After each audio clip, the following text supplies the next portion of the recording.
maaari nilang bisitahin ang aming website oshc.dole.gov.ph para sa mga pangkalatang impormasyon o pwedeng dumiretso po no doon sa oshc-gkk.com para sa lahat ng mga detalye, requirements at forms na may kaugnayan sa GKK. At pwede silang tumawag sa amin para may makausap na technical staff na magpapaliwanag, okay, kung paano sila makakasali dito sa 14th Gawad Kaligtasan at Kalusugan.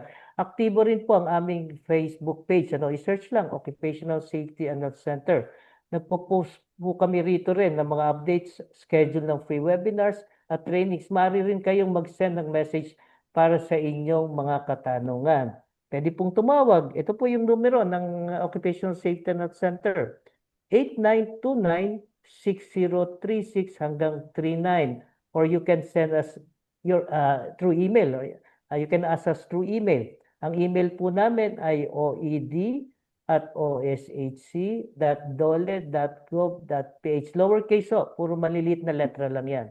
Kung kayo po ay nasa probinsya, yun nga pala, doon sa aming promotional video, hindi nabanggit to, pero meron kaming regional extension unit sa lahat ng regions. So kung yung mga nasa regions po, hindi nyo na kailangan bumiyahe sa aming main office dito sa Quezon City. Meron po tayong OSHC Regional Extension Unit sa bawat region na handang magbigay ng technical assistance at mag-facilitate po ng mga kasanayan o training.